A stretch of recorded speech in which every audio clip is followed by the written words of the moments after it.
Shalom sa inyong lahat. Tayo'y umiibig sapagkat ang Diyos ang unang umibig sa atin. 1 Juan 4:19. Welcome po sa Good and Faithful channel dito sa YouTube. Dalangin kong maging pagpapala sa iyo ito tuwing ikaw ay magbubukas at manonood. Ang pangunahing mapapanood mo ay ang pagtatalakay ng lingguhang pag-aaral ng salita ng Diyos. Darating ang araw na madaragdagan ito ng mga serye ng pag-aaral sa ibang paksa tungkol sa pagiging katiwala ng Diyos. Ano ang nagbibigay sigla sa iyo na maging pinakamabuti ka sa iyong misyon? Misyon ng Diyos, aking misyon. Bago tayo pumalao, tayo manalangin muna tayo. Panginoong Diyos, Ama namin sa langit, sa ngalan ng inyong anak at sa pamagitan ng inyong Espiritu, ay ipaalam po ninyo ang katotohanan upang ang katotohanan ay magpalaya sa amin. Amen. Nasa pang-anim na leksyon na tayo at ang pamagat ay pagganyak at paghahanda para sa misyon. Ang ating susing talata, Lucas 24:44. Ito ang aking mga salitang sinabi ko sa inyo noong ako'y kasama pa ninyo, na kailangang matupad ang lahat ng mga bagay na nakasulat tungkol sa akin sa kautusan ni Moises, sa mga propeta at sa mga awit. Panimulang salita. Pinakamainam ang ating motibo para sa pangaral ni Kristo, para sa misyon, para maabot ang ibang mabuting balita, ay dapat maging mula sa pag-ibig at mula sa katotohanan at hindi mula sa makasariling ambisyon, inggit o alitan. Ano kung gayon ang ilan sa mga pagganyak para ipangaral si Kristo? At ano ang ilan sa mga paraan na makapaghahanda tayo para magawa ito? Muli ay tatlong paghahati ng leksyon.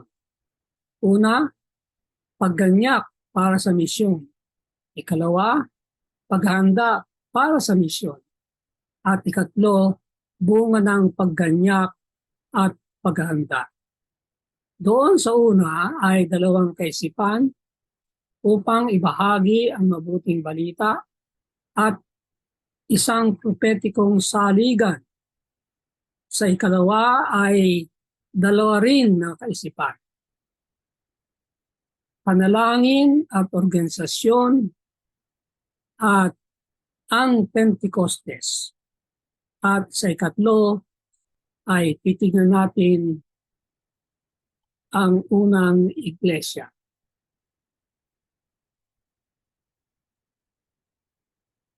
Unang pagkakahati, pagganyak para sa misyon, at ang unang kaisipan ay upang ibahagi ang mabuting balita.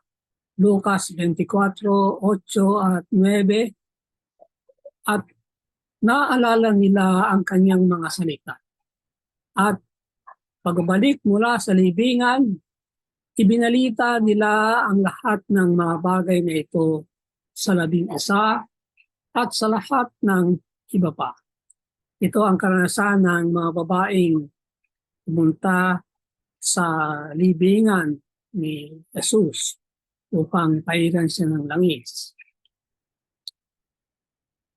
Ang mga babaeng dumating sa libingan ni Kristo ay nalaman na siya ay nabuhay na muli.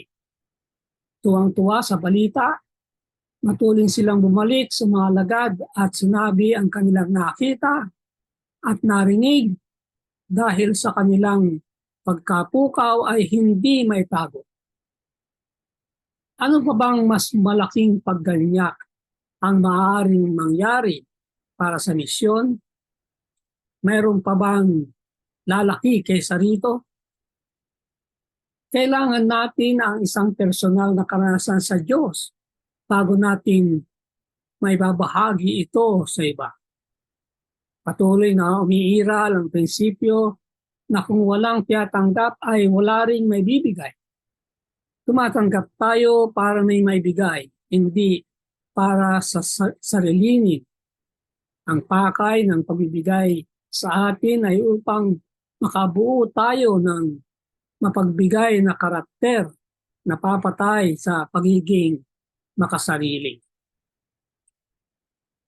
Ang mga salitang ito ay inakala nilang walang kabuluhan at hindi nila pinaniwalaan. Yan ang tugon ng mga lagad sa report noong mga babae. Ang sabi nito ay idle tales, walang kabuluhan, mga gawa-gawa lang, kahibangan. Yan ang kanilang naisip. Parang binuhusan ng nagyayelong tubig ang mainit na sigla ng mga nagbabalita. Subalit, tumayo si Pedro at tumakbo sa libingan. Nakita niya ang mga telang lino na nasa isang tabi. Umuwi siya na nagtataka sa nangyari. Bagaman si Pedro ay nakinig sa mga babae, hindi siya kabahagi sa kanilang karanasan. Ang kanyang karanasan sa libingan ay hindi katulad ng sa mga babae. Ang ating pagnanais na ibahagi sa iba ang anumang mahal na mahal sa atin ay dapat na maging napakahalagang bahagi ng ating pagkaganyak para sa misyon. Sa katapusan, hindi natin may babahagi ang wala sa atin, di ba? Ulit, ang prinsipyo ng pagiging katiwala ay magkakaroon ka muna bago makapagbigay. Ikalawang kaisipan, isang propetikong saligan. Lucas 24:44 at 45. Pagkatapos ay sinabi niya sa kanila, ito ang aking mga salitang sinasabi ko sa inyo. Noong ako'y kasama pa ninyo, na kailangang matupad ang lahat ng mga bagay na nakasulat tungkol sa akin sa kautusan ni Moises, sa mga propeta at sa mga awit. At binuksan niya ang kanilang mga pag-iisip upang maunawaan nila ang mga kasulatan. Ilang taon nilang kasama ang Panginoon, pero nananatiling silang sarado ang isip hanggang sa sandaling ito. Kinailangan ang mapait na karanasan ng kamatayan sa krus upang sila'y masindak at makita ang malalim na kahulugan nito mula sa salita ng Diyos. Ngunit hindi sila makapaniwala dahil sa galak at pagkamangha. Habang sila ay nasa ganitong kalagayan, sinabi niya sa kanila, meron ba kayong anumang makakain dito? Lucas 24:41. Ang karanasan ng mga alagad ay na ito'y masyadong maganda para maging totoo. Too good to be true. Kapag sinabi mong ang isang bagay ay parang masyadong maganda para maging totoo, ikaw ay nagdududa rito dahil ito'y parang mas mabuti kaysa sa iyong inaasahan. At iniisip mong maaaring may diferensya ito na hindi mo napapansin. Kaya nga, merong pag-aalangan. Yun ang ibig sabihin ng too good to be true. Kung ito lang ang kanilang nag-iisang karanasan, maaaring hindi magtagal ang kanilang pananampalataya. Sa paglipas ng panahon, ang kapangyarihan ng karanasan ay maaaring lumipas. Malilimutan nila o marahil ay magpasimulang pagdudahan ito. Maganda naman ang may karanasan at kinakailangan natin ito. Subalit, hindi ito matibay na basihan ng pananampalataya. Ang pinakamatibay na basihan ng pananampalataya ay nasa mga salita ng Diyos. Nais ni Jesus na ang kanilang pananampalataya ay nakabatay sa salita ng Diyos. Dito rin ay makakasumpong tayo ng isang makapangyarihang pagganyak para sa pagsaksi, para sa misyon, ang salita ng Diyos. Upang patibayin ang karanasan ng mga alagad, kailangan nilang maunawaan kung bakit kailangan niyang mamatay at kung ano ang pakahulugan ng kanyang muling pagkabuhay. Kanyang binuksan ang kanilang pangunawa, Lucas 24:45, upang makita ang mga katotohanan ito na kanilang ibabahagi sa sanlibutan. Kinakailangang maibaling ang kanilang pananaw sa mundo mula sa pampolitika at makalupang kaharian tungo sa dakilang solusyon ng kasalanan at ang tagumpay ni Kristo sa kamatayan. Ang Ebanghelyo ay higit at higit pa sa pagtatamo ng pampolitikang kapangyarihan para sa Israel. Ito ang nakabulag sa kanila, kaya hindi nila makita ang totoo.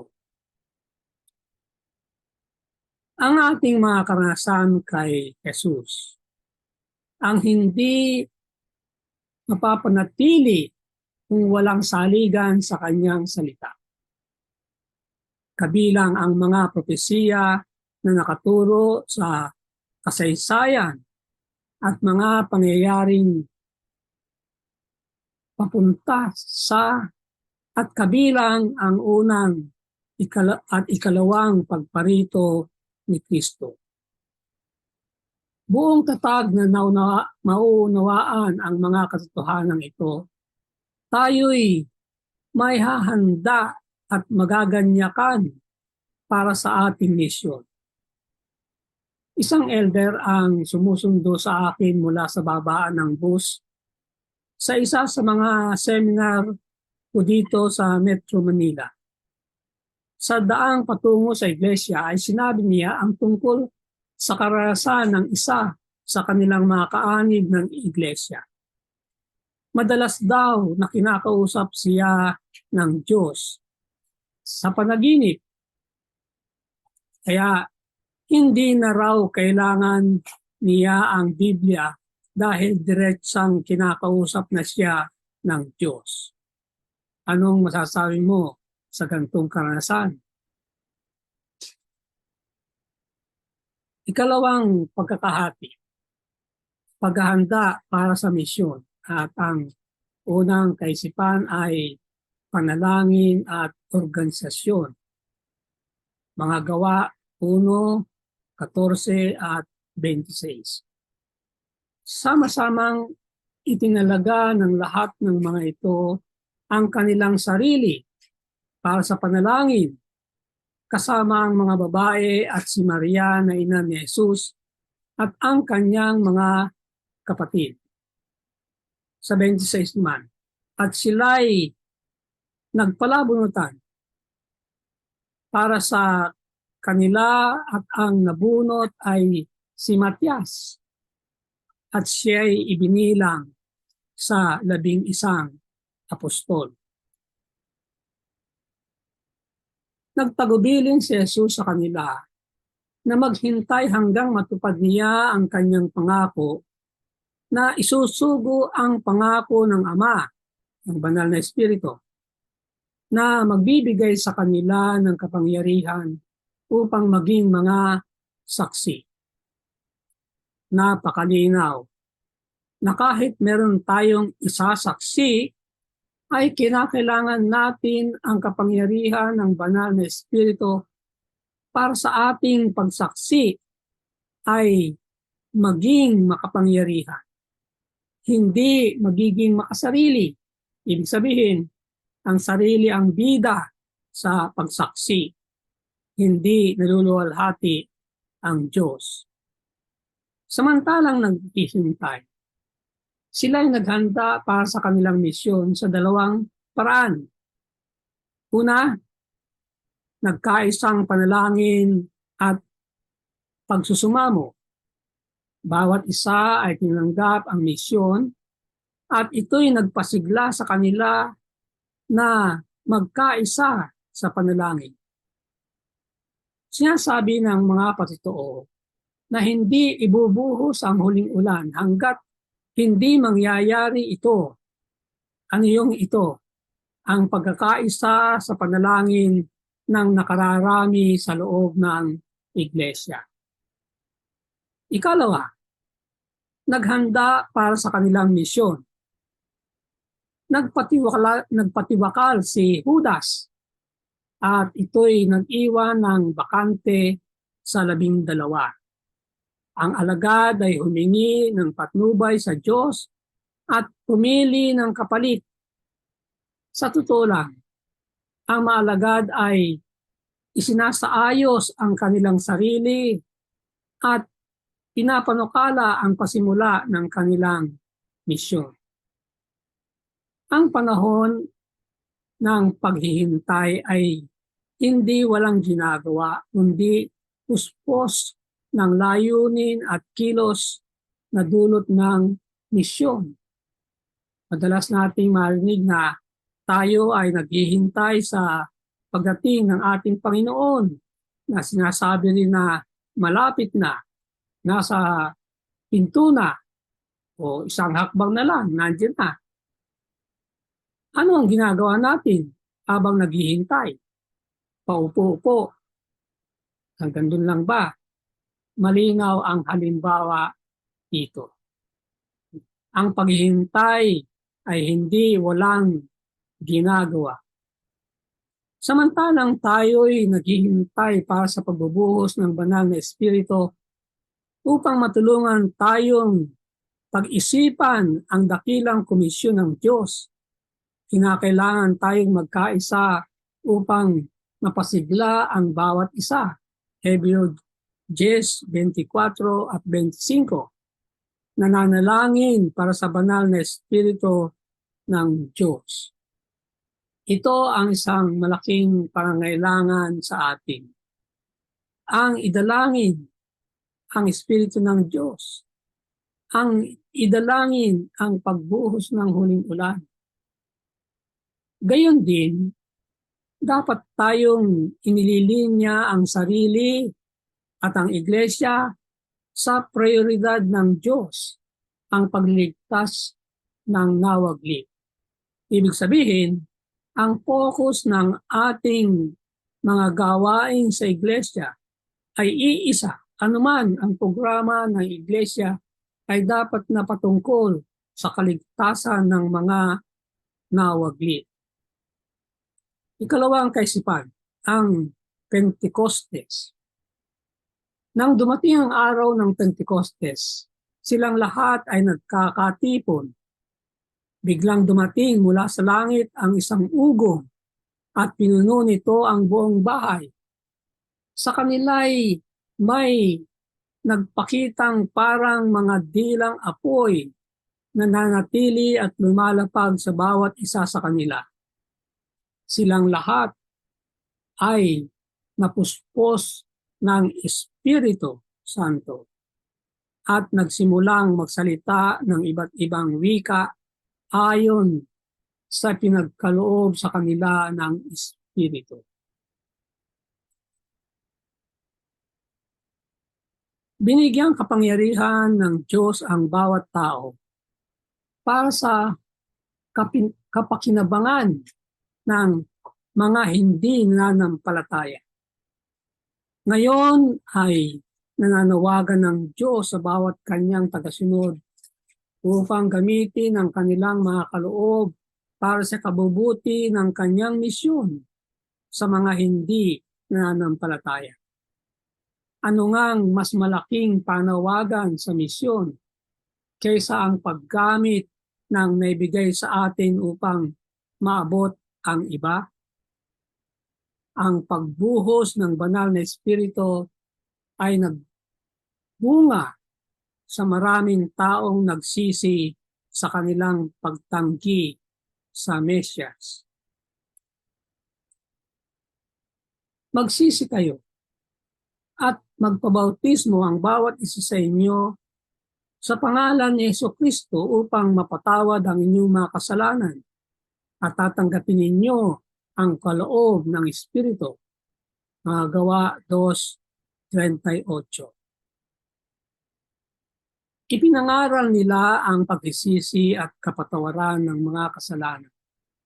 Kahit pa para doon sa maaaring tuwirang kasangkot sa pagpapako kay Jesus sa krus. Yan ang kapangyarihan ng Ebanghelyo.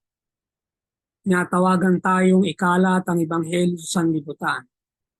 Isang makasalanan, nagkasala at tiwaling sanlibutan na may makasalanan, nagkasala at tiwaling mga tao.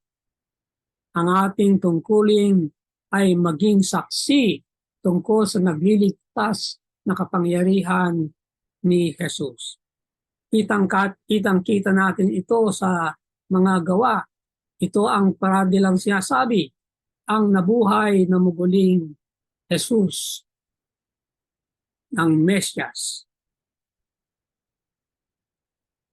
Pangatlong paghahati, bunga ng pagganyak at paghanda.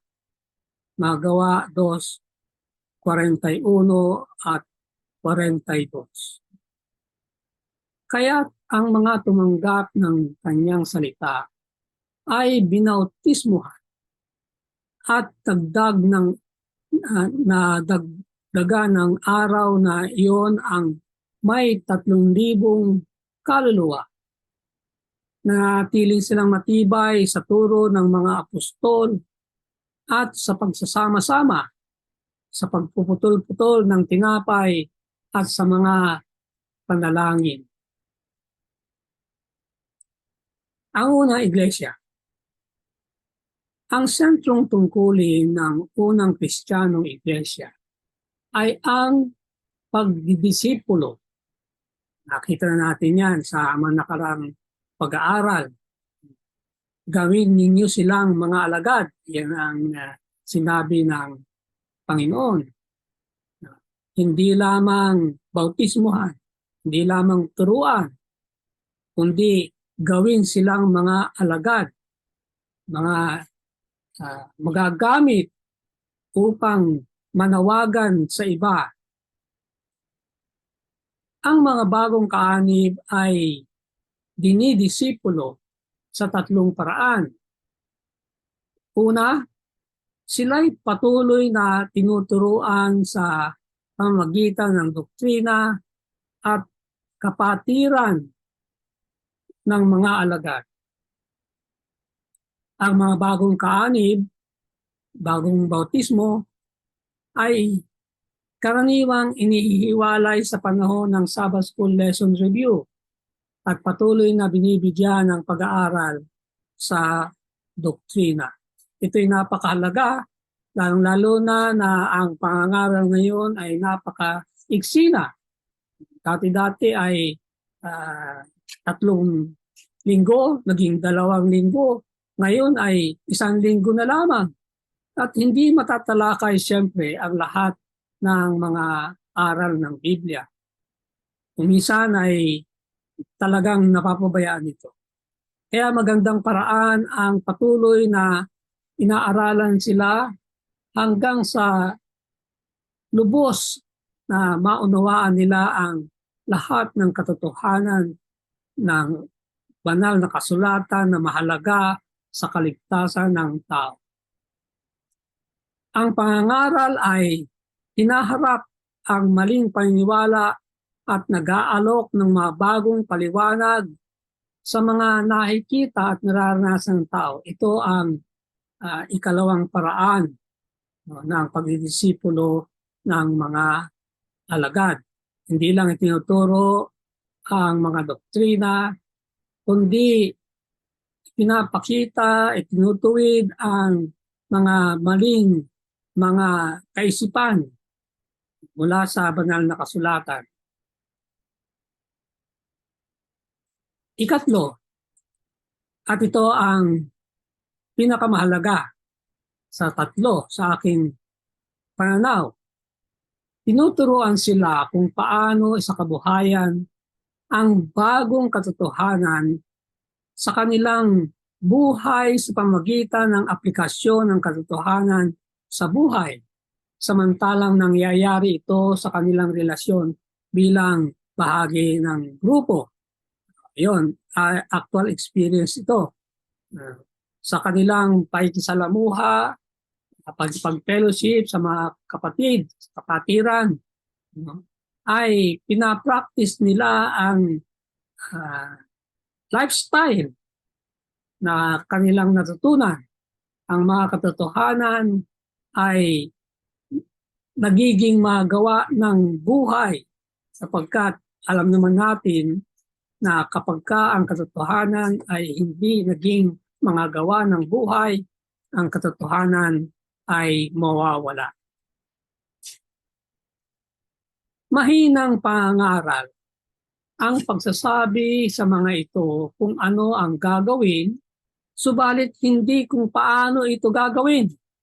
Kinakailangan yung ito ang gawin mo at ito ang paraan. Yan. Walang kapalit para sa nakikita ang tao na ginagawa ito at pagkatapos ay ginagaya sila gaya ng paggaya nila kay Jesus. Ang prinsipyo ay makikita natin sa 1 Corinto 11:1. Sinabi ni Pablo, tularan ninyo ako gaya ng pagtulad kay Kristo. Mahalaga yan.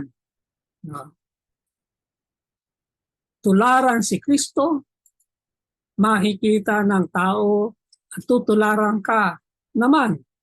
Yan. Tamang halimbawa yon. Kasi halimbawa ni Kristo. Mahirap yung nakita ang ginagawa mo, pero hindi naman yon ang ginagawa ni Kristo. At tutularan ka ay mali, mapapamali ang pagtulad sa iyo. Kaya dapat na tayo ay mga halimbawa ng mga ginawa ni Kristo. Yun ay isang tunay na pagsaksi. Kapag ang iba'y nakikita sa atin ang realidad ng ating karanasan kay Kristo, ito'y aapekto sa kanila sa ikabubuti. Muling salita. Walang maaaring paglago o pagiging mabunga sa buhay na nakasentro sa sarili. Kung natanggap mo na si Kristo bilang isang personal na tagapagligtas, kakalimutan mo ang iyong sarili at magsisikap na tulungan ang iba.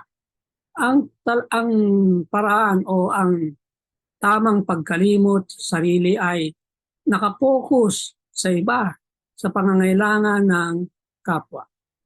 Sabi pa, samantalang tinatanggap mo ang Espiritu ni Kristo, ang Espiritu na hindi makasariling pag-ibig at gagawa para sa iba, ikaw ay lalago at magbubunga. Iyon ang sanctification process. Grow and bring fruit. Yan. Ang iyong panampalataya ay lalaki ang iyong pananalig ay lalalim. Ang iyong pag-ibig ay papasakdal. Dalahin kong matupad ang mga pangakong ito sa iyo. Ang dalahin ko para sa iyo. Sa ngalan ng ating Panginoon na tagapagligtas, si Jesucristo, dalahin ko na ikaw ay maging ilaw ng sanlibutan. Gaya ng hindi maikukubling isang lungsod na itinayo sa ibabaw ng isang burol. Gaya ng ilawan na ilalagay sa ibabaw ng isang patungan. Sa gayon ding paraan ay paliwanagin mo ang iyong ilaw sa harap ng mga tao upang makita nila ang iyong mabubuting gawa at luwalhatiin ang iyong Ama na nasa langit. Amen. Sumayin niyo ang Good and Faithful channel dito sa YouTube. Ako'y patuloy na nagpapasalamat sa mga taong tumutulong upang mangyari ito at makarating ito sa kaalaman ng marami pa. Pagpalain nawa sila ng Diyos. Malaki ang iyong magiging bahagi sa ministeryong ito kung ikaw ay magsusubscribe, kung hindi pa. At kung naging pagpapala ito sa iyo ay mag-share at mag-like. I-click na rin ang notification bell upang kagad ay malaman mo kapag may bagong video. Ang PowerPoint presentation ay may da-download mo rin mula sa aking website. Naroon din ang marami pang maleksyon ng nakaraang higit na 10 taon. Maraming salamat. Magkita tayo sa susunod na linggo.